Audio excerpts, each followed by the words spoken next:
Hi everyone, स्वागत है आपके अपने चैनल सरकारी नौकरी में। 69,000 शिक्षक भर्ती की फर्स्ट काउंसलिंग में अगर आपका चयन नहीं हो पाया, सेकंड काउंसलिंग में अगर आपका चयन नहीं हो पा रहा है, तो थर्ड काउंसलिंग में आपको मौका मिल जाएगा।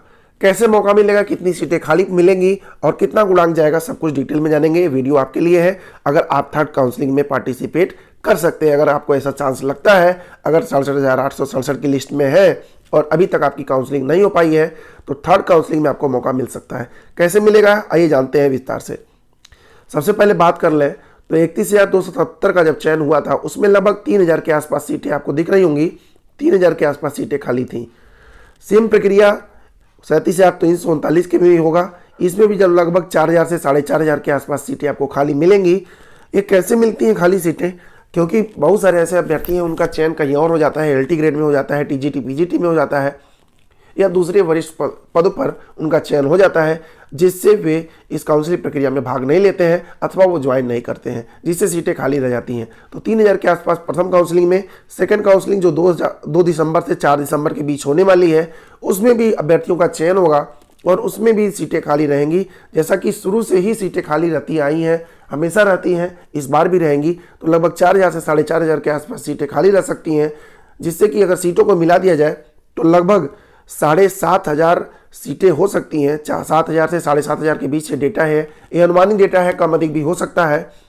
अगर आप जानना चाहें कि कितने गुणांक पे चयन होगा, तो बात करें अगर जनरल कैटेगरी की, तो जनरल कैटेगरी में अगर आपका गुणांक 65 बन रहा है, गुणांक आपको निकालना नहीं आता होगा, अगर आपका गुणांक 65 बन रहा है या इससे थोड़ा सा ज़्यादा ही बन रहा है, तो आपका चयन पक्का है, थर्ड काउंसलिंग में आपको मौका मिल सकता है। अगर आप ओबीसी कैटेगरी के हैं तो आपका गुणांक 64 या 64 के आसपास होना चाहिए। अगर इससे अधिक है तो भी आपका चयन सुनिश्चित है। अगर बात करें हमें SC ST की, तो SC ST के गुणांक में कोई परिवर्तन नहीं होगा। पहले वाली जो काउंसलिंग की प्रक्रिया हुई थी, जो गुणांक था उसी के आसपास रहने वाला है। फिलहाल जनरल और OBC का गुणांक गिरेगा, जरूर गिरेगा, क्योंकि इसमें सीटें काफ़ी सारी खाली मिली हुई हैं। तो जितने लोग भी 65 और 64 के आसपास हैं, क्रमशः जनरल और OBC कैटेगरी के, वे लोग अपनी तैयारी, अपना कागज पत्र तैयार रख लें, क्योंकि उनको काउंसलिंग में पार्टिसिपेट करने का मौका जरूर मिलेगा। फिलहाल 64-65 जो ये गुणांक ये निर्धारित किया गया है, अनुमानित है, थोड़ा बहुत पॉइंट में इधर उधर हो सकता है कि 64.86, 87 ऐसा कुछ हो जाए, ये 63 पॉइंट समथिंग हो जाए, लेकिन रहेगा 64 और 65 के फिगर आउट में ही। तो फिलहाल जितने लोग भी थर्ड काउंसलिंग का प्रतीक्षा कर रहे हैं, उनके लिए काफ़ी खुशखबरी है, क्योंकि अगर 67,867 की लिस्ट में है, तब तो आपका चयन कहीं ना कहीं सुनिश्चित है ही, क्योंकि 69,000 ही सीट टोटल खाली है और 67,000 का ही इसमें लिस्ट में चयन हुआ है। तो 2,000 सीटें तो अभी दिख रही हैं। तो फिलहाल जितने लोगों का चयन हो चुका है, जितनी सीटें बच जाएंगी, वो किसको मिलेंगी? बचे हुए लोगों को। अगर आप ये सोचते हैं कि फोर्थ काउंसलिंग नहीं होगी, तो भी होगी, फोर्थ काउंसलिंग को भी मौका मिलेगा।